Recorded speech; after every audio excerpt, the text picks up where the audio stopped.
अस्सलामुअलैकुम। Tele school के इस एजुकेशन प्रोग्राम में खुशामदीद। ये प्रोग्राम टीवी पर हुकूमत पाकिस्तान और सबक फाउंडेशन की शिराकत से पेश किया जा रहा है। इसके लेसन्स पाकिस्तान के तमाम तालीमी बोर्ड बशमूल कैम्ब्रिज के सिलेबस के मुताबिक तैयार किए गए हैं, जिसमें एजुकेशन कंटेंट सबक फाउंडेशन प्रोवाइड कर रही है। सबक फाउंडेशन की वेबसाइट sabak.pk पर केजी से 12वीं जमात तक वीडियोस और प्रैक्टिस टेस्ट बिल्कुल मुफ्त दस्तयाब हैं। फिज़िक्स लेसन में आज हम कम्बिनेशन ऑफ रजिस्टर्स के टॉपिक को डिस्कस करेंगे, जो कि फेडरल बोर्ड पंजाब के पीके की class 10th chapter number 14 current electricity में मौजूद है, और यही टॉपिक सिंध, बलूचिस्तान और कैम्ब्रिज की क्लास 10th में भी मौजूद है। इन वीडियोस को सुनने के बाद, देखने के बाद ये बात आपको अच्छी तरह समझ आ जानी चाहिए कि रजिस्टर्स को सीरीज़ और पैरेलल में कैसे जो है वो यूज़ किया जा सकता है। आज के फिज़िक्स के लेसन और इससे मुंसलिक वीडियोस को घर बैठे देखने के लिए आप sabak.pk की वेबसाइट पर जा सकते हैं। यहाँ पर तमाम बोर्ड्स की 9वीं से 12वीं जमात तक फ़िज़िक्स के सारे टॉपिक्स पर वीडियोस और प्रैक्टिस टेस्ट बिल्कुल मुफ्त मौजूद हैं। इनके ज़रिए आप अपने कंसेप्ट को पुख्ता करके इम्तिहानात में शानदार नंबर हासिल कर सकते हैं। तो आज हम बात करेंगे सीरीज कॉम्बिनेशन ऑफ रेजिस्टर्स, यानी रेजिस्टर्स को जब आप सीरीज में कनेक्ट करते हैं तो इससे क्या मुराद हुआ। सीरीज का मतलब है जी कि इस ऐसे सर्किट के अंदर करंट के पास कोई चॉइस नहीं है, यानी करंट जब इस रेजिस्टर से जितनी करंट पास करेगी, ठीक है, जितनी करंट इस रेजिस्टर से पास करेगी उतनी ही करंट इस रेजिस्टर से पास करेगी और उतनी ही करंट इस रेजिस्टर से पास करेगी, ठीक है। क्योंकि देखिए जब करंट यहां पे पहुंची, यानी पॉजिटिव चार्ज जब यहां पे आता है तो पॉजिटिव चार्ज के पास यहां से, यानी जब यहां पे आ गया तो कोई चॉइस नहीं है, यानी कोई चॉइस नहीं है कि वो इन तीन उसके पास आगे वायर्स हैं, तीन पाथ अवेलेबल है, वो इसमें जाए या इसमें जाए या इसमें जाए, नहीं, उसके पास जस्ट एक पाथ है, तो वो यहां से भी पास करेगा, फिर यहां से पास करेगा, फिर वो यहां से पास करेगा। इसलिए हम कहते हैं जी सीरीज कॉम्बिनेशन। करंट के पास कोई चॉइस नहीं है, तो करंट R1 से भी उतनी ही पास करेगी, R2 जो कि रेजिस्टेंस के लिए हम यूज करते हैं, रेजिस्टर्स के लिए यूज करते हैं, R1 रेजिस्टर 1 है, R2 रेजिस्टर 2 है, R3 रेजिस्टर 3 है, तो करंट तीनों रेजिस्टर्स के अंदर सेम होगी, ठीक है। अब रेजिस्टर क्या करता है, रेजिस्टर बेसिकली करंट को कन्वर्ट करता है हीट एनर्जी में। कैसे, जब देखें यहां से अगर आप कन्वेंशनल करंट की बात करते हैं तो आप कहते हैं जी positive charge, let's suppose positive, में शॉर्ट फॉर्म में लिख रहा हूं, अगर पॉजिटिव चार्ज अलग से लिखते हैं, अगर पॉजिटिव चार्ज यहां से मूव करता है, पॉजिटिव चार्ज यहां से मूव करेगा इस रेजिस्टर के अंदर, तो क्या करेगा, इस रेजिस्टर का जो फिलामेंट है या जो कि इसकी वायर है, जो कि कॉइल्स हैं, इसके अंदर से जब पास करेगा तो इसके एटम के साथ कोलाइड करेगा, कोलाइड करने से हीट प्रोड्यूस होगी। अब रेजिस्टर थोड़ी देर के बाद क्या हो जाएगा, हीट अप हो जाएगा। अब इसका मतलब है कि जो पॉजिटिव चार्ज है, ठीक है, वो यहां पे अपनी एनर्जी जाया कर रहा है। कौन सी एनर्जी, जो एनर्जी उसको इस बैटरी ने दी है, इस सेल ने दी है। ये सेल क्या है, एक ईएमएफ है, इलेक्ट्रोमोटिव फोर्स है, इसके अंदर एक पोटेंशियल डिफरेंस है, यानी इसने कुछ चार्जेस के ऊपर वर्क डन करके उनकी सेपरेशन कराई हुई है। एक कुछ पॉजिटिव को हम हायर पोटेंशियल बोलते हैं और नेगेटिव को लोअर पोटेंशियल, तो पॉजिटिव से नेगेटिव चार्ज खुद ब खुद मूव करेगा। अब वो जो वर्क डन हुआ है जिसको हम पोटेंशियल एनर्जी कहते हैं, इलेक्ट्रॉन की चार्जेस की potential energy per unit charge, उस पोटेंशियल की वजह से जब वो यहां पे आता है तो आप यहां पे उसका पोटेंशियल जो है वो मैक्सिमम है, हायर पोटेंशियल के ऊपर, यानी पोटेंशियल एनर्जी जो है एक चार्ज, यूनिट चार्ज की बहुत ज्यादा है। जब इस रेजिस्टर से पास करेगा तो डेफिनेटली वो इलेक्ट्रिकल एनर्जी, या जिसको हम पोटेंशियल एनर्जी कह रहे हैं, इलेक्ट्रिकल एनर्जी किस में कन्वर्ट हो जाएगी, इलेक्ट्रिकल एनर्जी, क्योंकि जब चार्ज फ्लो करता है तो उसको हम इलेक्ट्रिसिटी कहते हैं, तो इलेक्ट्रिकल एनर्जी कन्वर्ट होगी किसके अंदर, हीट एनर्जी के अंदर, ठीक है, बिकॉज रेजिस्टर हीट अप हो जाएगा। इसका मतलब है उस पॉजिटिव चार्ज ने अपनी कुछ एनर्जी यहां पे क्या की, जाया की। जब उसने अपनी कुछ एनर्जी जाया की तो यहां पे जो रेजिस्टर, जहां पे जो वोल्टेज, यानी जो वोल्टेज होगा, ठीक है, जो पोटेंशियल डिफरेंस होगा जब ड्रॉप होगा, ठीक है, वोल्टेज क्या होगा, ड्रॉप होगा, यानी जो इलेक्ट्रॉन पॉजिटिव चार्ज के ऊपर इस बैटरी की वजह से जो प्रेशर लग रहा था वो कुछ यहां पे कोलिजन की वजह से क्या हो जाएगा, स्लो कम हो जाएगा। जब वो यहां पे आएगा तो पोटेंशियल डिफरेंस जो है वो कम होगा। फिर ज़ाहिर है वो इस रजिस्टर से पास करेगा, यहां से भी रेजिस्टेंस उसको यानी रुकावट मिलेगी, वो उसकी जो प्रेशर है यानी उसका जो वोल्टेज है वो और ड्रॉप होगा, ठीक है। फिर जब यहां से आएगा तो उसका वोल्टेज और ज्यादा ड्रॉप हो जाएगा, ठीक है, और ज्यादा ड्रॉप हो जाएगा। इसका मतलब यह है कि आर वोल्टेज तीनों में डिफरेंट होगा, यानी इसका वोल्टेज लेट सपोज अगर मैं V1 कहता हूं तो यहां पे वोल्टेज V2 होगा और यहां पे वोल्टेज V3 होगा। इसका मतलब है इस बैटरी का जो वोल्टेज है, वोल्टेज ड्रॉप हो रहा है बैटरी का, वो इन तीनों के अंदर रेजिस्टेंस के अंदर जो वोल्टेज ड्रॉप हो रहा है उसके बराबर है, प्रोवाइडेड दैट, यानी कंडीशन क्या है कि हम जो वायर्स के अंदर रेजिस्टेंस है, क्योंकि देखें वायर भी मेटल की बनी हुई है, जब वायर से पॉजिटिव चार्ज फ्लो करेगा, कन्वेंशनल करंट की बात हो रही है, जब पॉजिटिव चार्ज यहां से फ्लो करेगा तो डेफिनेटली यहां पे भी रेजिस्टेंस होगा। इसी तरह बैटरी का इंटरनल रेजिस्टेंस होता है, ठीक है, जिसको हम यहाँ पे 0 सपोज कर रहे हैं। वायर के अंदर जो रेजिस्टेंस है उसको भी हम इग्नोर कर रहे हैं, वो वैसे भी बहुत कम होता है, ठीक है, बहुत कम होता है, उसको भी हम इग्नोर कर रहे हैं। तो हमारे पास जो वोल्टेज होगा इस बैटरी का, जो टोटल वोल्टेज होगा, ठीक है, वो किसके बराबर होगा, वो voltage across resistor 1 plus voltage across resistor 2 plus voltage across resistor 3, ठीक है। इन तीनों रेजिस्टर के अंदर जितना वोल्टेज ड्रॉप हो रहा है यानी कम हो रहा है, वो वोल्टेज तीनों का सम करें तो वो बैटरी का वोल्टेज बन जाएगा, ठीक है। अब सबसे पहली बात है according to Ohm's law, according to Ohm's law जो हमने इक्वेशन हासिल की थी उसमें वोल्टेज अक्रॉस R1, सबसे पहली बात अगर मैं यहां पे लिखता हूं V is equal to voltage across R1, ठीक है, यानी V1 इज इक्वल टू, अब वो हमने पढ़ा था रिलेशन क्या था, V is equal to IR, यानी जो वोल्टेज होता है, ठीक है, वो किसके बराबर होता है, जो उस क्रॉस सेक्शन से करंट पास करती है, यानी एक सर्टेन पॉइंट के ऊपर वोल्टेज कितना होता है जो उस क्रॉस सेक्शन से करंट पास करती है, और टाइम जो उसको रेजिस्टेंस मिलता है, उन दोनों को मल्टीप्लाई किया जाए तो वो वोल्टेज के बराबर होता है।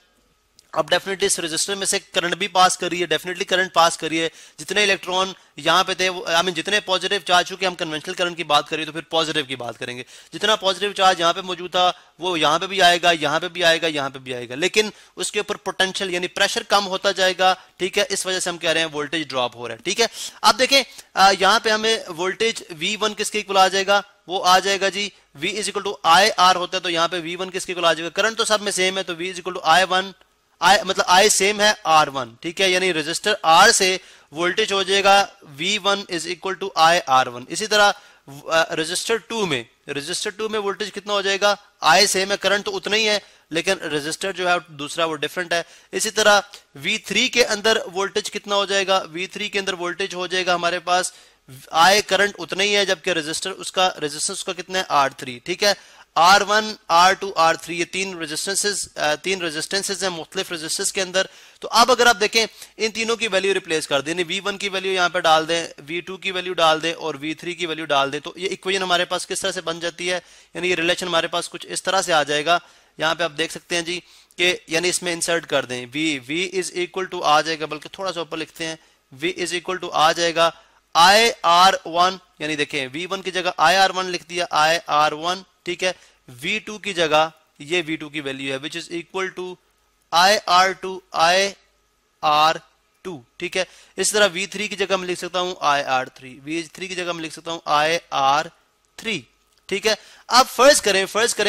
इन तीनों रेजिस्टेंसेस की जगह मैं एक रेजिस्टेंस लगाता हूं और मैं अस्यूम करता हूं जी कि वो इक्विवेलेंट रेजिस्टेंस है, यानी जितना इन तीनों का रेजिस्टेंस है उस अकेले रेजिस्टर का इतना रेजिस्टेंस है। इसी को उसी बैटरी के साथ कनेक्ट किया, पॉजिटिव, ठीक है, ये नेगेटिव, और उसके बाद यहाँ पे ये जो है ये रेजिस्टेंस, इसको मैं कह रहा हूं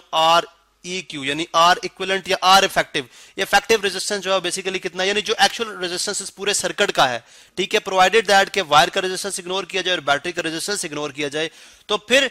जो इसका रेजिस्टेंस होगा अकॉर्डिंग टू ओहम्स लॉ वो किसके बराबर होगा, V is equal to IR equivalent, ठीक है। तो इसका मतलब है इस V की जगह जो टोटल वोल्टेज है, ठीक है, बैटरी का, उसकी जगह मैं IR इक्विवेलेंट लिख सकता हूं, तो IR इक्विवेलेंट किसके इक्वल हो जाएगा, IR1 प्लस IR2, ठीक है, और प्लस IR3, ठीक है। अब यहां पे देखें, यहां पे आप इस तरह से समझ सकते हैं, थोड़ा सा मैं इसको ड्रैग डाउन कर लेता हूं। यहाँ पे हम इस तरह से समझ सकते हैं कि IR इक्विवेलेंट आ जाएगा हमारे पास, IR इक्विवेलेंट आ जाएगा। अगर मैं यहाँ से I कॉमन ले लूं, करंट तो बिकॉज तीनों में सेम है, तो आ जाएगा R1 plus R2 plus R3, ठीक है, और डिवाइड कर दूं, ठीक है, दोनों साइड पे करंट से डिवाइड कर दूं, तो आप देख सकते हैं जी करंट यहां से भी कैंसल आउट और करंट यहां से भी कैंसल आउट। तो आर इक्विवेलेंट यानी जो इफेक्टिव रेजिस्टेंस होगा पूरे सर्किट का वो तीनों रेजिस्टर्स के रेजिस्टेंसेस को ऐड कर लो, ठीक है, तो हमारे पास इफेक्टिव रेजिस्टेंस आ जाएगा। इसका मतलब है जब सीरीज के अंदर रेजिस्टर्स लगाए जाते हैं, ठीक है, तो उस केस में जो पूरे सर्किट का टोटल रेजिस्टेंस होता है वो तीनों को ऐड कर लो तो उसके बराबर होता है। अगर आप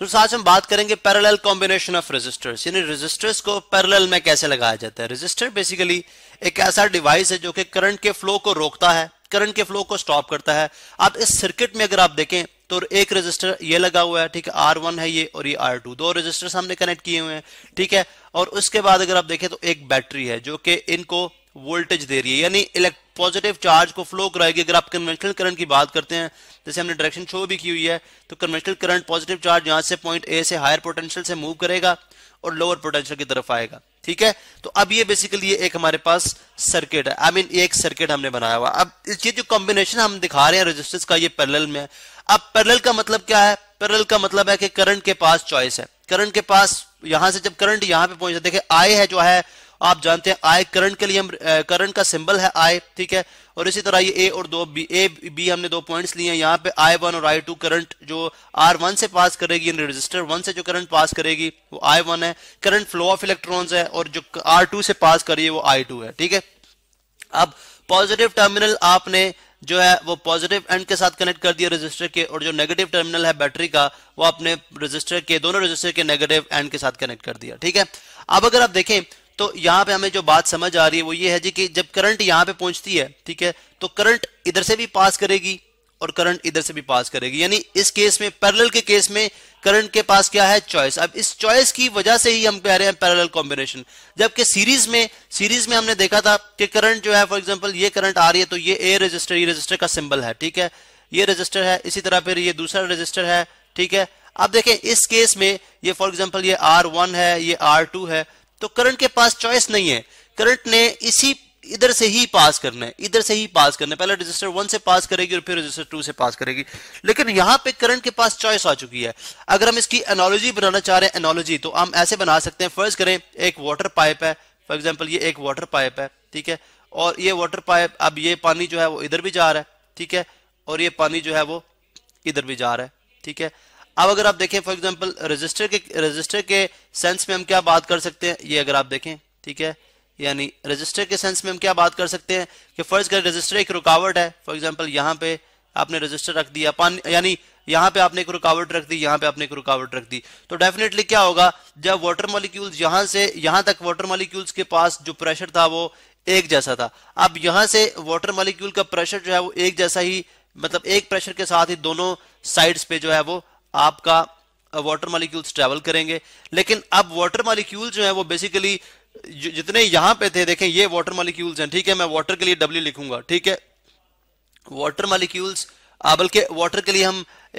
जो है चलें वाटर W से लिख लेते हैं। ये वाटर जो है वो यहां पे मौजूद है, ठीक है। अब कुछ वाटर W1 यहां से पास करे और W2 यहां से पास करे, चूंकि टोटल मॉलिक्यूल देखें जितने टोटल मॉलिक्यूल्स यहां पे थे वो दोनों मॉलिक्यूल्स को, दोनों जो पाथ हैं, ठीक है, उन दोनों के अंदर जो मॉलिक्यूल्स हैं वाटर, उनको ऐड करो तो उसके बराबर आता है, ठीक है। लेकिन यहां पे अगर आप देखें तो प्रेशर दोनों का एक है, यानी प्रेशर जिसको हम वोल्टेज के, प्रेशर जो है दोनों तरफ एक है। अब यहां पे इसने क्या करना है कि इसके प्रेशर को कम करना है, ठीक है, इसके प्रेशर को कम करना है। जब प्रेशर यहां पे आएगा, वाटर मॉलिक्यूल यहां पे आएंगे तो प्रेशर जो है वो कम हो चुका होगा, बिकॉज जो है यहाँ पे रेजिस्टर इसको रोक रहा है, यहाँ पे रेजिस्टर इसके फ्लो को रोक रहा है, इसके मूवमेंट को रोक रहा है। अब यही जरा एनालॉजी हम क्रिएट करते हैं यहाँ, इस एनालॉजी से अगर हम इस बात को एक्सप्लेन करते हैं तो हम ऐसे कर सकते हैं कि देखें, जो अगर हम वाटर मॉलिक्यूल्स को ले लें पॉजिटिव चार्ज, कन्वेंशनल करंट की बात कर लें तो हम यूं समझते हैं जी positive charge from higher potential, ठीक है, फ्रॉम हायर पोटेंशियल, ठीक है, higher potential to low potential की तरफ मूव कर रही है। जो पॉइंट हमने लिखे हैं ए और पॉइंट बी, ठीक है, इन दोनों के दरमियान ये जो पोटेंशियल है यहाँ पे वो सेम है, ठीक है, पोटेंशियल जो है यहाँ पे सेम है, ठीक है। तो इसका मतलब ये हुआ कि जो फ्लो ऑफ जो वाटर मॉलिक्यूल्स हैं उनको हम फ्लो ऑफ पॉजिटिव चार्ज ले लेते हैं। आप फर्ज करें यहाँ पे जो टोटल पॉजिटिव चार्ज था वो आई था, जिसको हम करंट कह रहे हैं, बिकॉज फ्लो करंट क्या होती है, जो आपके number of positive charge cross sectional area से पर सेकंड के लिहाज से गुजरेंगे वो करंट है। अब करंट यहाँ पे कितनी है आई। अब ये करंट स्प्लिट हो रही है बिकॉज इसके पास चॉइसेस है, वो इसमें भी जा सकती है इसमें भी जा सकती है, तो इधर भी चलेगी इधर भी चलेगी। तो करंट जो है वो बेसिकली टोटल करंट किसके बराबर होगी, I1 के और प्लस I2 के। जैसे हमने यहाँ पे मॉलिक्यूल्स की सेंस में बात की वाटर मॉलिक्यूल्स, लेकिन हमने बोला प्रेशर जो है वो थ्रू आउट सेम है। प्रेशर अगर सेम है, ठीक है, यानी जितना यहाँ पे है जितना यहाँ पे है वाटर मॉलिक्यूल्स, क्योंकि यहाँ से प्रेशर जो है वो सेम आ रहा है, ठीक है। तो इसका मतलब है कि वोल्टेज इसके अंदर भी सेम है और वोल्टेज इसके अंदर भी सेम है। वोल्टेज जो है, प्रेशर को हम बेसिकली, वोल्टेज क्या होता है कि हम डिफाइन करते हैं वोल्टेज को जो work done per unit charge, work done per unit charge, यानी वर्क जितना आप करेंगे पर यूनिट चार्ज के ऊपर, वो बेसिकली हमारे पास क्या है, वो हमारे पास है वोल्टेज। चले per unit charge small Q से हम रिप्रेजेंट करते हैं, ये हमारे पास होता है वोल्टेज। तो वोल्टेज तो दोनों जगह सेम है। इसका मतलब ये हुआ कि अगर हम टोटल करंट फाइंड आउट करना चाह रहे हैं तो बाय ओहम्स लॉ जो हमारे पास जो इक्वेशन आती है वो कुछ इस तरह आती है जी कि V is equal to I R. ये जनरल जो है, यानी वोल्टेज किसी भी सर्किट के अंदर जो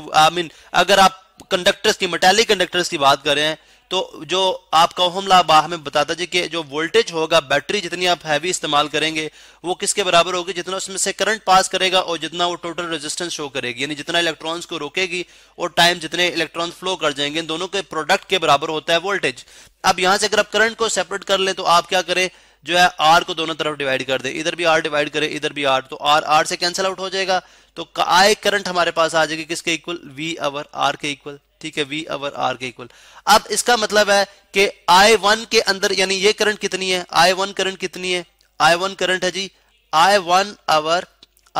ओवर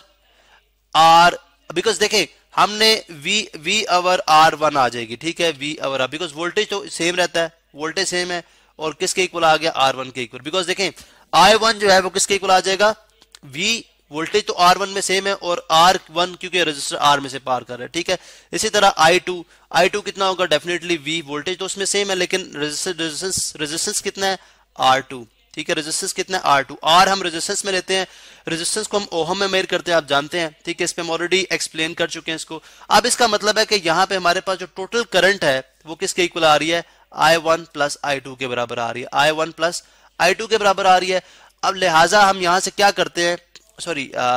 I1, अभी हम इसको रिप्लेस कर दिया था हमने, तो I करंट जो है वो किसके इक्वल आ जाएगी, V over R1 plus V over R2, ठीक है। अब लेट सपोज इन दोनों रेजिस्टेंस को मैं रिप्लेस करता हूं और एक ही रेजिस्टर लगा देता हूं इसकी जगह, ठीक है, जिसका रेजिस्टेंस इन दोनों रेजिस्टेंसेस के क्या होगा, इक्विवेलेंट होगा, इन दोनों रेजिस्टेंस के इक्विवेलेंट होगा। मतलब क्या हुआ कि फॉर एग्जांपल मैंने अब यही बैटरी लगाई, इतनी ही पावर की बैटरी लगाई, ठीक है, और अभी हमने क्या किया, फॉर एग्जांपल चलें हम दोबारा से बेहतर करके बनाते हैं, ठीक है, चलें ये स्मॉल कैपिटल जो है हम पॉजिटिव के लिए शो करते हैं, स्मॉल नेगेटिव के लिए। अब इतनी ही हमने जो है वो ऐसा रेजिस्टर लगा दे जिनका रेजिस्टेंस इन दोनों रेजिस्टर्स के क्या है, सम के बराबर है, ठीक है। तो यहां पे हम देखते हैं जी, अब हमारे पास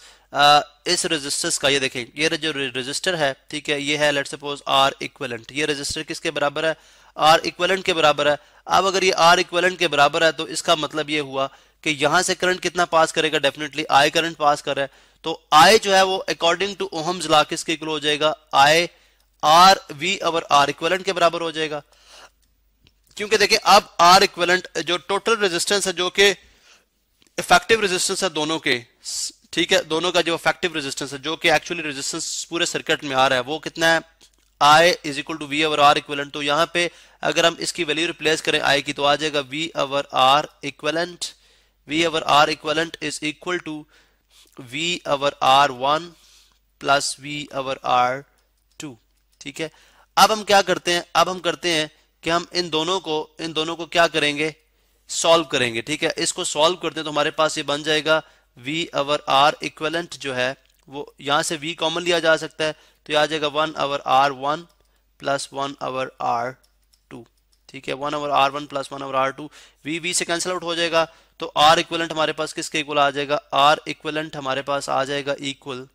यहां से अगर आप देखें तो 1 ओवर R इक्विवेलेंट जो है वो हमारे पास आ जाएगा 1 over R1 plus 1 over R2 के,